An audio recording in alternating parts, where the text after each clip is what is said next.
please do not go around envying other people's wealth and women who are getting pocket allowances, because you just never know what's going on behind closed doors. And nobody just gives you money like that because they like you. It's not always the case. There's always something that you have to give back.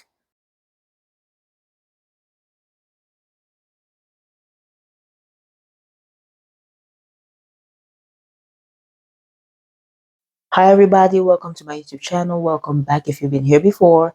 My name is Alexis, and on this channel I cover viral topics. I talk about important lessons and keynotes that I learned from said viral topics. Today I wanted to focus on S3X workers, specifically female S3X workers.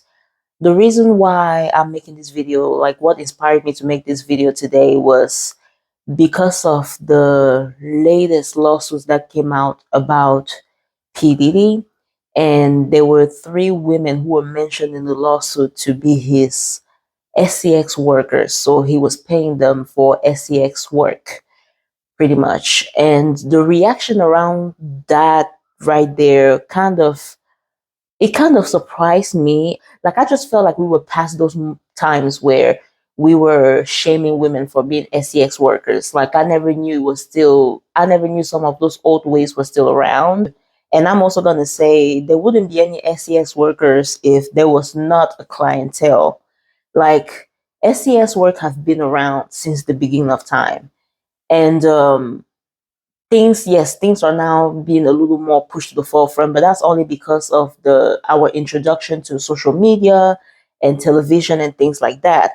Because back in the day, I would say, like our Gen Xers, like the boomers generation, things like SEX work was around, but it was always swept under the rug. It was ignored altogether, and people weren't really talking about it or addressing it. But now people started getting very liberal minded, I would say. And then C19 happened, and a rise of OF came to play. And now it was just so common. Like, it wasn't just SES being a normal thing, like SEX work being a normal thing. It became a lot of people, especially women, finding SES work as a way out of poverty. It really became more than just SES work for a lot of people. It's becoming pretty much a culture that was always here and hidden, but a culture nonetheless. Now it's very much out of the open, and every single time people act as if they don't know how normal SES work is in this new generation. I'm just very kind of surprised. Number one, I wanted to point out that SEX work come in different forms. Right now, sometimes I feel like some people only think of SCX work as something with penetration involved. Let me just say that.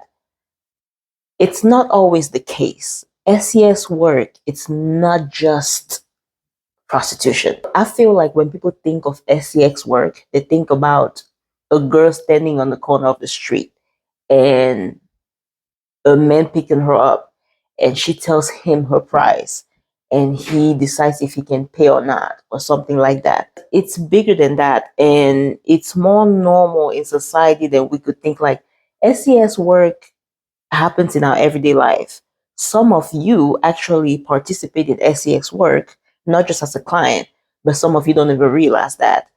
When you post a bikini photo on Instagram and a guy asks you out and want to spend money on you, that might actually be a form of SES work. Just because you're not standing on the corner of the street getting picked up by some pimp doesn't make you any better than a woman who's just admitting to herself that she's doing that professionally and is fine with that lifestyle. I think if you are, like, for example, a bikini model, you get paid to pose in bikinis in magazines.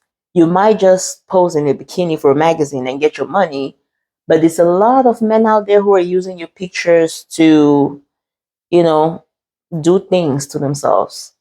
And you probably don't think about it, and you shouldn't, but that's also a form of SEX work. It's some kind of SEX exchange. Now, you might not be sleeping with anybody, but SCX is still involved in one way, shape, or form.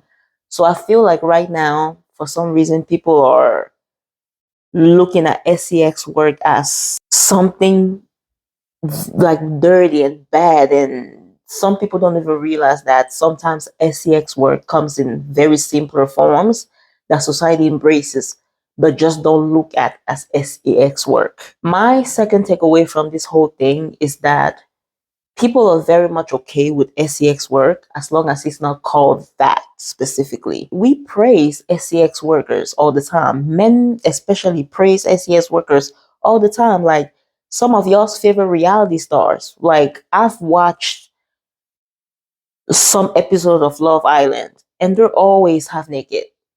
That's a form of S3X work. There are literally some versions of Love Island. Like I saw a video of Love Island Brazil where they were literally having S3X on camera.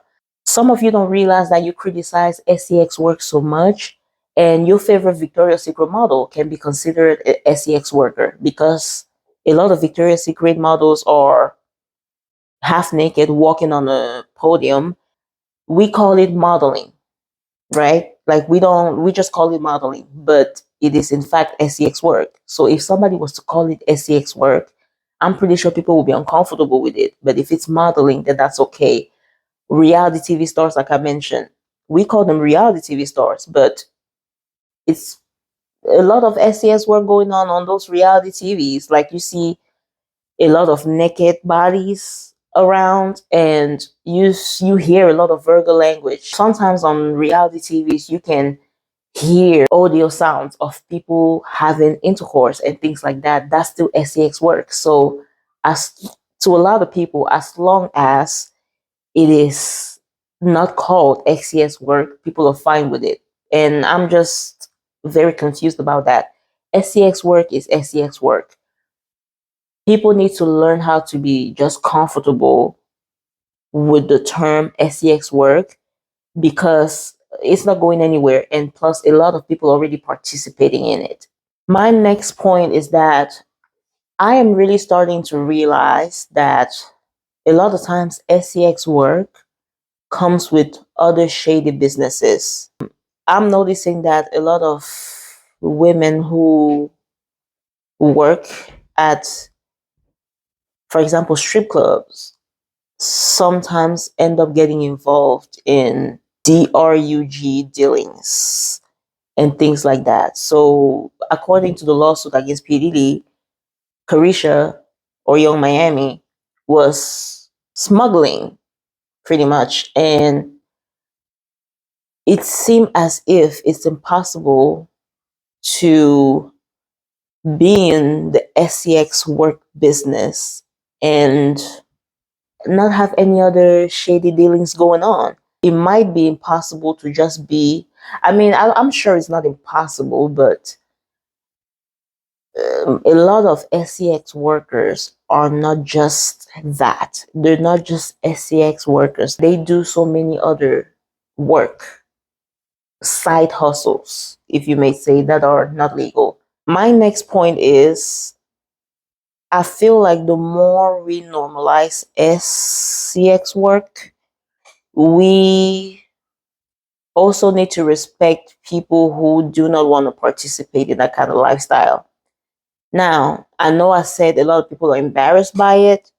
It seemed like both parties, which is the party that is embraces S3X work as normal and the party that doesn't embrace S3X work, kind of shame each other sometimes. And I don't think that's fair. So, for example, we have like the Christian community that somehow act like they're better and holier than thou because they don't do certain things that people who might not necessarily be believers, um, participate in. So a lot of people look down on S3X work, and I don't have any issue with S3X work being normalized. I just really want people to not shame other people who might not want to participate in that kind of lifestyle.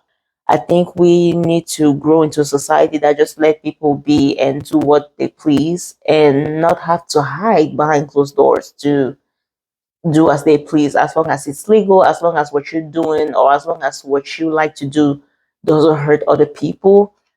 I don't see anything wrong with living in your truth. And I really want people to be able to be themselves. Sometimes it doesn't feel that way. It feels like if you don't care about the S3X worker lifestyle, you know, if you don't want to get flued out, if you don't want a Birkin, sometimes you've been looked at as, oh, you're just a simple girl, like you're simple, like you don't value yourself or anything like that. But there's some people who just don't like or care for that lifestyle, and that's okay. It is okay to belong to either party. It's okay to be in the middle. We just really need to respect other people's wishes. Another thing that I've learned from this whole SEX work culture is that women should never be envious and jealous of another woman's pocket allowance. Before Cassie filed her lawsuit against Diddy, I don't know if she was the one being pedestalized, but I think there were some women who looked at her as she was getting the bag, pretty much. And then there was a rumor that Young Miami was getting 200K or 250K a month, or she had like a shopping budget that she was getting from Diddy. And women were also encouraging going after the bag after hearing that. Now we're hearing that there were so many other things involved. I mean, Carisha herself came out and said she likes golden showers and things like that. And there's a lot of women out here who are not willing to do that. You should just thrive the way you thrive without looking too much at what other people have. Like, you might want to be inspired, but I don't think you should just assume that because somebody's getting maybe a certain like pocket allowance or a certain lifestyle that it's all glamour behind closed doors. Like, not everything that glitters is gold. And I feel like a lot of younger women just see some of these women have a lifestyle that they want and they just dream so much, and they will go to certain extremes to get that lifestyle. But sometimes the job doesn't match the pay. Like, you getting money for doing something, and the things that you have to do to get to that money makes the money less enjoyable. Now, it seemed like somebody like Carisha or all these other sugar babies are getting what they've always wanted. They seem to be living nicely in big cities and things like that. But there's a lot of people out there who, if they were to get all the money that those women have by doing what those women are doing, they will not be able to have a smile on your faces. Please do not go around envying other people's wealth and, women who are getting pocket allowances, because you just never know what's going on behind closed doors. And nobody just gives you money like that because they like you. It's not always the case. There's always something that you have to give back. My next point with this topic of SEX culture is that SEX work seems very depressing. I know there's a lot of hype around it, especially with the OF girls becoming millionaires and things like that.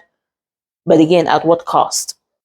It seems like a lot of people in SEX work, especially who have been there for a while, are not very happy with themselves. I think SEX work looks very fun from the outside. If you're a man, I can assume that it looks fun to be able to do all these multiple women, maybe even daily. I don't know how it works. Or it looks good to be a model and to be like a bikini model or like pose in sexy ways and things like that. But I feel like it gets depressing and old pretty quickly. When people look at you and they don't really see your face, they only think about your bare bottom or any other part of your body. I feel like it gets kind of depressing. I mean, I think I've noticed that there has been a lot of corn stars unaliving themselves as of lately. And sometimes I wonder why. Like, I wonder what a lot of SEX workers' mental health is. Like, what does it feels like to be in your shoes? It seems like a job that when you get in it, you cannot easily come out of it because it's almost as a job that kind of taints you, and you don't see the point of even trying to get your life back because you might feel way too dirty or something like that. People who want to get into SEX industries have to really think about it. It's Is it worth it to only be known as your body? Is it worth it to only be known as a object of pleasure? My next point has to do with race. I think SCX work is harder on black women and black girls. It's very hard for some people to see us as human in a way. It's the moment you get introduced to somebody or the moment somebody meets you, a lot of times they automatically sexualize you or they put you in a category of being nothing but a SCX object. And if you deny that position, it's almost as if you're denying your position, your designated position in society. If you decide to embrace that position, now you are being disrespected and degraded even more. So it's just a situation where the black girls can never win. Like the black girlies, we can never win. So society treats you as a SCX object. If you decide to embrace it and move further and try to make money from it, you are the worst thing that was ever created. Like, how dare you even get comfortable with your own sexuality or something like that?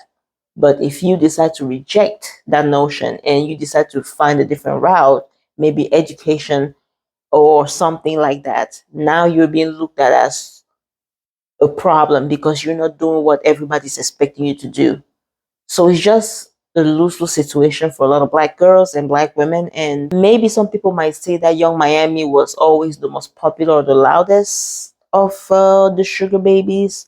But I don't even see people going after the other girls as much. And it's almost as if when black women get into it, they can never bounce back.